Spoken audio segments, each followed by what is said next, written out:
কাছে চাঁদা চেয়েছে এবং সে দেয় নাই বলে আপনি আমি এটা কোনো পশুর সাথে এই আচরণ কেউ মানুষ করতে পারে, এটা আমি কোনো পশুর সাথেও করতে পারে আমার ধারণা নেই। যে পশু কামড়াইলো, যে কুকুর কামড় দিল, সেই কুকুরকে পাথর দিয়ে মারা, এটা আমি আমি আমাদের এক জীবনে আমার কখন আমি কল্পনা করতে পারি না। আমি শিওরে উঠছি এটা দেখার, আমি জানি না আজকে রাতে ঘুম হবে কিনা। এই যে এটা আমার মাথায় যদি রিভাইন্ড করে তাহলে তো ঘুমাইতে পারবো না, দাঁড়ায় যেতে হবে। শেখ হাসিনা পাল্টা ইউনূসের বিচার নিয়ে কথাবার্তা বলছে। আগে আমরা তার ভাষণটা একটু শুনি, আমরা শোনার পরে আমরা আলাপ করি। ইউনূস হচ্ছে বাংলাদেশ বিধ্বংসী জীব। বঙ্গোপসাগরের সব প্রাণীদের কালি বানালে সুন্দর করে সব গাছ দিয়ে যদি কলম করা হয়, তো সেটা দিয়ে লিখলেও ইউনূসের অপরাধের কথা লিখে শেষ করা যাবে না। এটা হলো বাস্তব কথা। আওয়ামী লীগ আসার পরে দেশের মানুষের শান্তি ফিরে আসে, গণতান্ত্রিক অধিকার ফিরে পায় এবং আওয়ামী লীগের একমাত্র সরকার 2009 সাল থেকে 2024 সালের 5ই আগস্ট পর্যন্ত বাংলাদেশে ধারাবাহিকভাবে গণতন্ত্র ছিল, মানুষের অধিকার ছিল, কথা বলার স্বাধীনতা ছিল, বাক স্বাধীনতা। কিন্তু আওয়ামী লীগ কখনো জনগণের ভোটে নির্বাচিত ছাড়া অন্য কোনো ভিন্ন পথে বা পিছনে দরজা দিয়ে ক্ষমতায় আসে নাই। কিন্তু বারবার আওয়ামী লীগের উপর আঘাত এনেছে তারাই যারা ওই পিছনের দরজা দিয়ে ক্ষমতায় এসেছে এবং ক্ষমতায় এসে সবার আগে আওয়ামী লীগের উপরেই আঘাত এনেছে। আর এখন আমরা সেই একই অবস্থা দেখি। আর আওয়ামী লীগ, হ্যাঁ, বারবার আওয়ামী লীগের উপর আঘাত এসেছে। আইয়ুব খান, ইয়াহিয়া খান, জিয়াউর রহমান, এরশাদ, খালেদা জিয়া, কারা না অত্যাচার করেছে। কিন্তু আওয়ামী লীগকে ধ্বংস করা যায় না, ধ্বংস করতে পারবে না। কারণ আওয়ামী লীগের একমাত্র রাজনৈতিক দল মাটি মানুষের থেকে গড়ে উঠেছে জনগণের অধিকার আদায়ের আন্দোলন সংগ্রামের মধ্য দিয়ে। আওয়ামী লীগের শিকড় অনেক শক্ত। কাজে যতই তারা স্বপ্ন দেখুক আওয়ামী লীগ নিঃশেষ হয়ে যাবে, আওয়ামী লীগ নিঃশেষ হয়ে যায় না, যাবে না। আওয়ামী লীগ আবার ঘুরে দাঁড়াবে। প্রায় 5 লক্ষের মতো মামলা, 4-5 লাখ তো কারাগারই বন্দি করেছে, ঘুষ টুস দিয়ে অনেক কষ্ট করে হয়তো কিছু জামিন পেয়েছে। কারাগারের ভিতরে আমাদের নেতা কর্মীদের অকুত অত্যাচার নির্যাতন চালাচ্ছে। যারা মুক্তিযুদ্ধ করেছে, দেশ স্বাধীন করেছে, তাদের হাতে হ্যান্ডকাপ করিয়ে আদালতে নিয়ে যায়, আদালতে নেওয়ার সময় তাদের উপরে হামলা করে, সেখানে কেউ রেহাই পায় না, আদালতের ভিতরেই হামলা করা হয়। এখানে আমার একটা প্রশ্ন আছে। আমি শুনলাম আমি আদালত অবমাননা করেছি বলে আমাকে শাস্তি দিয়েছে। মামলাটা কবে উঠলো কোর্টে? কে ছিল সেখানে? সেখানে কি কোনো কথাবার্তা হয়েছে, কোনো আর্গুমেন্ট হয়েছে? কিছুই তো হয়নি। আমি বলেছি আমার অপরাধ কি, আমার বিরুদ্ধে 227টা হত্যা মামলা দেওয়া হলো। আমি বললাম যে আমি কখন হত্যা করলাম? 227টা হত্যা করে ফেলেছি। সেই জন্য আমার বিরুদ্ধে হত্যা মামলা এবং সেই সাথে আমাদের অগণিত নেতা কর্মী, এমনও মামলা আছে যে মামলায় আমি 1 নম্বর আসামি আর বাকি 8,000 লোক আসামি। এক একটা এলাকা ধরে আওয়ামী লীগের যত নেতা কর্মী জেলা উপজেলায় সবাইকে আসামি করে রেখে দিয়েছে। আমি বলেছিলাম যে 227 মানুষকে খুন করেছি বলে যে মিথ্যা মামলা দিল, একটা খুন করলেও যে শাস্তি, আর এত খুন করলেও তো সেই শাস্তি। তো 227 জন মারার লাইসেন্সই তো দিয়ে দিল আমাকে। এটা নাকি আদালত অবমাননা। তখন আদালত কোথায় ছিল? আদালত কি আছে? আইসিটি করা হয়েছিল যুদ্ধ অপরাধীদের বিচারের জন্য। সেখানে অন্য বিচার হয় কিভাবে? আর যে আইন 1973 সালে পার্লামেন্টে পাশ হয়েছে, সেই আইন সংশোধন করছে কে? সংবিধান লঙ্ঘনকারী, অবৈধভাবে ক্ষমতা দখলকারী ইউনূস এবং তার লোকেরা। আর ওই আইসিটি আজকে কারা আছে? চেয়ারম্যান কে? সে যুদ্ধ অপরাধীদের বিচার যখন আমরা করেছি, তাদের ডিফেন্সে যারা ছিল তারাই আজকে এই আইসিটি চেয়ারম্যান, চিফ প্রসিকিউটর এবং তাদের আইনজীবী, তারাই সব। এবং তাও তো এই যুদ্ধ অপরাধীদের বিচার যে করেছে সেটা প্রতিশোধ নিচ্ছে আমার উপর। এখন তো 450-র উপরে মামলা, তার মধ্যে বোধহয় 240টাই হবে হত্যা মামলা। তাহলে আমি আবারও বলবো এই 440টার মতো হত্যা মামলা, বাকি বোধহয় এদিক ওদিক কি করেছে জানি না। তার মানে 440টা হত্যা মামলা মানে কি? আমি তো হত্যা করি নাই, কিন্তু তারাই আমাকে দিয়ে হত্যার দায় আমার উপর চাপিয়ে, তাহলে আমার শাস্তি দেয় কেন? আর এই সাজাটা কি দিল? অবৈধ ক্ষমতা দখলকারী অবৈধ কোর্ট, যার কোনো লিগাল রাইট নাই, বৈধতা নাই। আর যে দেশে হাতে অস্ত্র নিয়ে চিফ জাস্টিসের উপর আক্রমণ করে, তার বাড়ি আক্রমণ করে, তাকে দিয়ে জোরকে পদত্যাগ করায়, নির্বাচন কমিশন, পাবলিক সার্ভিস কমিশন, মানবাধিকার কমিশন, সবই তো শিক্ষক, বিশ্ববিদ্যালয়, কলেজ, স্কুলের শিক্ষক, প্রিন্সিপাল সকলের উপরে এই লাঠি সোঁটা হাতে নিয়ে ছাত্র নামধারী আর তাদের সন্ত্রাসী জঙ্গিরা তারা আক্রমণ করে করে সবাইকে পদত্যাগ করানো এবং সবাইকে বিদায় দেওয়া। এটা কোন ধরনের কথা? এটা প্রতি পদে পদে মানবাধিকার লঙ্ঘন করা। আজকে বাংলাদেশের যে সর্বনাশ হয়েছে, সেই বাংলাদেশের সর্বনাশের জন্য দায়ী কে? দায়ী হচ্ছে এই ডক্টর মোহাম্মদ ইউনূস এবং তার ক্ষমতার লোভ। তার এই ক্ষমতার লোভের জন্য একটা দেশ, যে দেশটা উন্নয়নশীল দেশের মর্যাদা পেয়েছিল, সেই দেশটাকে তারা ধ্বংস করেছে।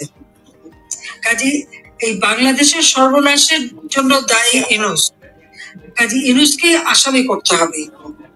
এবং ইউনূস নিজেই সে কথা বলেছে, সে তো একটা অনুষ্ঠানে বক্তৃতায় বলেই ফেললো যে সর্বনাশের জন্য সে নিজেই দায়ী, সে নিজেই আসামি। সে পরিবেশ রক্ষা সবাই মিটিং করতে যে একথা নিজেই বলেছে যে সেই সর্বনাশের জন্য সেই দায়ী ও সেই আসামি।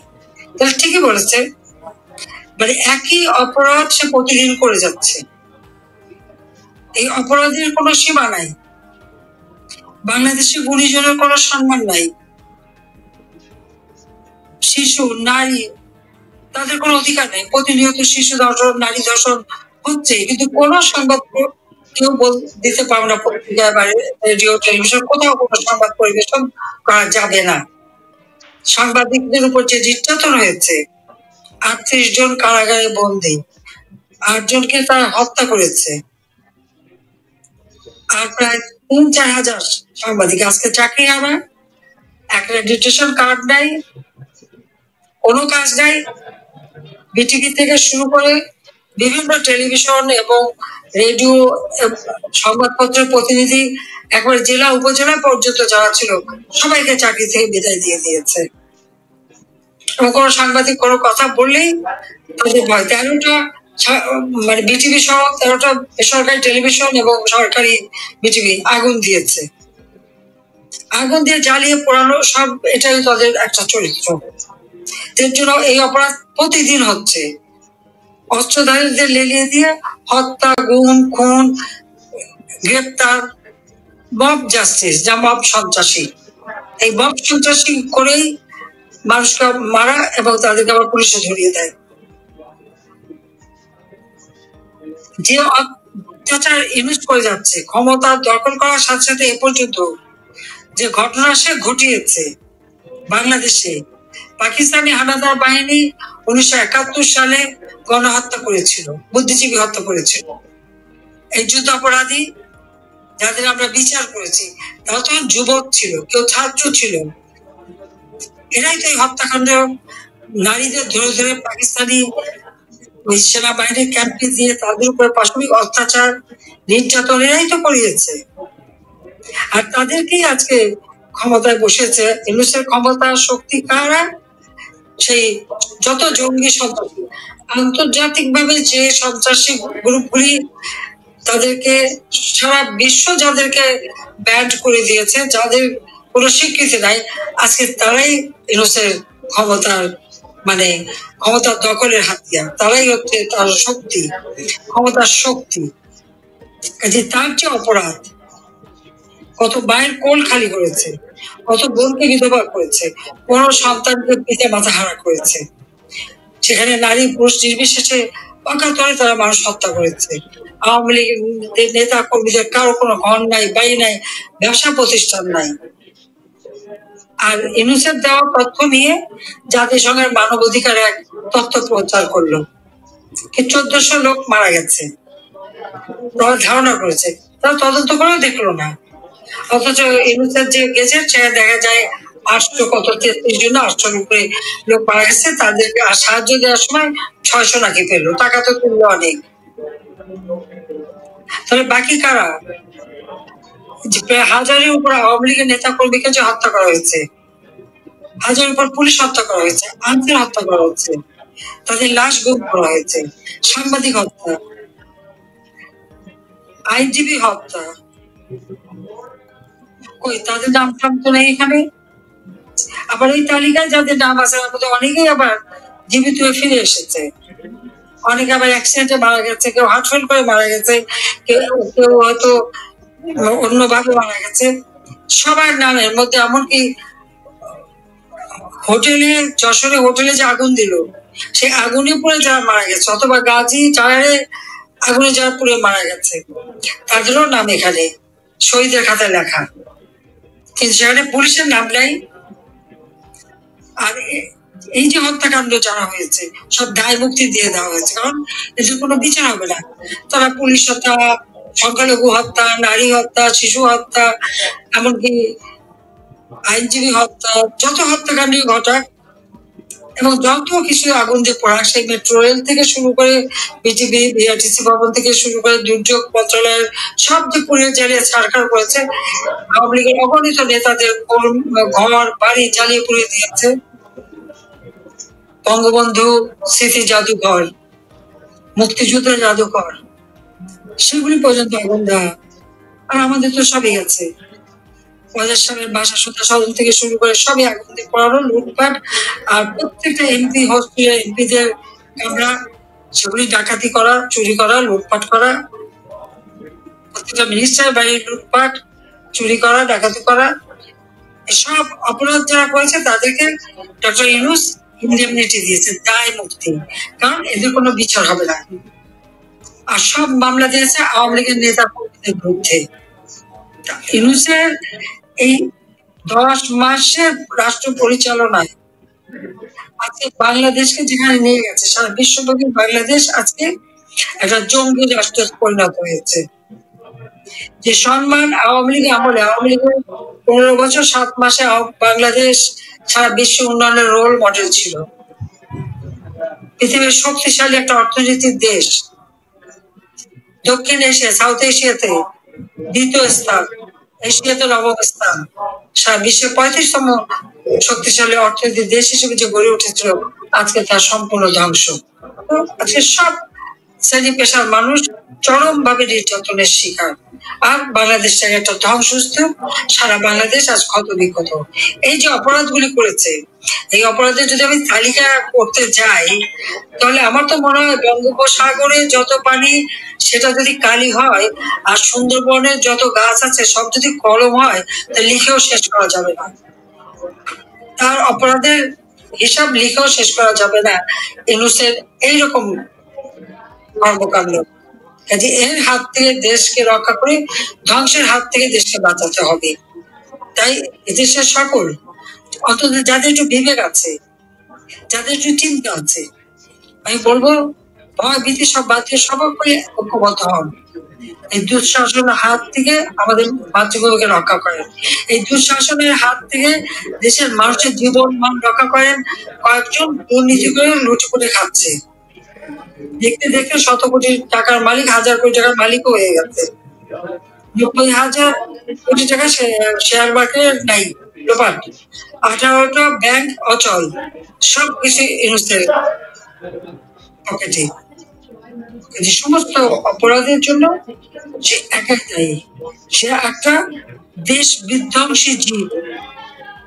ইউনূস হচ্ছে বাংলাদেশ বিধ্বংসী জীব, সে একটা পরজীবী। তার সাথে যারা আজকে উপদেষ্টা সবই তো বিদেশি নাগরিক, তার নিজের কয়টা পাসপোর্ট আছে সেটাই সন্দেহ। কাজে এর হাত দিয়ে, এই বিধ্বংসী জীবের হাত থেকে, যার নাম ডক্টর ইউনূস, ফ্যাসিস্ট, তার হাত থেকে দেশকে রক্ষা করার জন্য সকলকে ঐক্যবদ্ধ হয়ে নামতে হবে।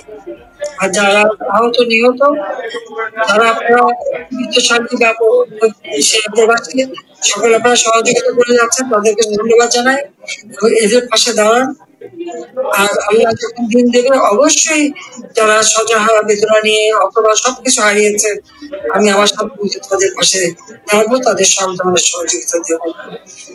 বোধহয় এই অপরাধীদের বিচার করার জন্য আল্লাহ আমাদেরকে বাঁচিয়ে রেখেছেন। তার নিশ্চয়ই আল্লাহ ভরসা আছে, বাংলাদেশের জনগণের উপর আমার ভরসা আছে। সবাই ভালো থাকেন, খোদা হাফেজ। জয় বাংলা, জয় বঙ্গবন্ধু, বাংলাদেশ চিরজীবী হোক। আসসালামু আলাইকুম। আপনারা জানেন ভাই, এই ভাষণটাই নতুন কিছু আছে, তাই না? হ্যাঁ নতুন কিছু আছে। হ্যাঁ হ্যাঁ, এখানে তো অনেক কিছু নতুন। ইউনুসের এতগুলি ডিসিশন দিছে, এটা নতুন না। ডিসিশন গুলো তো সাংঘাতিক। কিন্তু হচ্ছে উনি একটা বিধ্বংসী জীব। আপনি খেয়াল করছেন শব্দগুলি?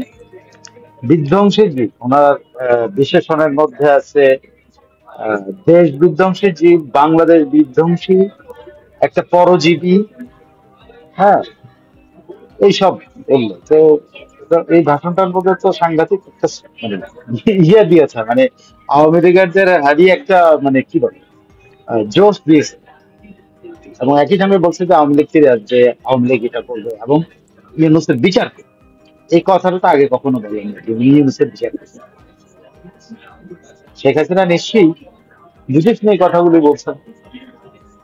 এবং উনি যেভাবে বর্ণনা করেছেন ইউনূসের যে পাপগুলি বা অপরাধগুলি বা যে অন্যায়গুলি, মানুষ হত্যা থেকে শুরু করে যেভাবে বলছেন, এই কথাগুলি কেউ এখন পর্যন্ত বলে নাই যে ইউনূস আমলে বাংলাদেশে কি অত্যাচার হচ্ছে, কি নৃশংসতা চলতেছে বাংলাদেশের। এই যে ধরেন কালকেও আপনি বাংলাদেশের জাস্ট চিন্তা করেন যে একজনকে মেরেছে, অলমোস্ট মৃত একটা লোক, হয়তো মৃতই ছে, ওই তাকে পাথর, বড় একটা পাথর দিয়ে তাকে একের পর এক আঘাত করতেছে। কত বড় নৃশংস মানসিকতার মানুষের পরিণত হয়েছে। কল্পনায় ভাবা যায় না এগুলো। কোনো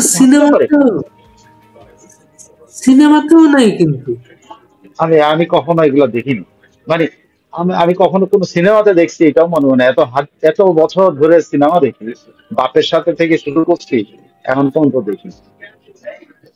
আমি আমার বাবার সাথে প্রথম একটা ছবি দেখছিলাম, সেটা প্রস্তর যুগের ছবি। কিন্তু ওখানে ডাইনোসর ছিল, এই ছিল, দি ল্যান্ড দ্যাট টাইম ফরগট, একটা সিনেমা দেখেছিলাম, আনন্দ সিনেমা। হ্যাঁ, সে আমার বাবার সাথে দেখলাম। উনি আমাকে একটা সিনেমা দেখার জন্য খুব আবদার করছি, বড় আমার ওখানে নিয়ে যাচ্ছে। আমি দি ল্যান্ড দ্যাট টাইম ফরগটে কিন্তু ডাইনোসর দেখছি, কিন্তু আমি দেখি না যে পাথর দিয়ে মানুষ মারে। এরা রাজনৈতিক কর্মী, ওই রাজনৈতিক দল তাদেরকে চিহ্নিত করছে, তাদেরকে বহিষ্কার করছে। এবং এরা সারাদিন তো আওয়ামী লীগ ধরে ধরে মারে। এরা আওয়ামী লীগ না, এদের কাছে চাঁদা চাইছে, চাঁদা দেয়া নাই, এর জন্য মেরে ফেলছে। বলা হচ্ছে ওরা একই দল।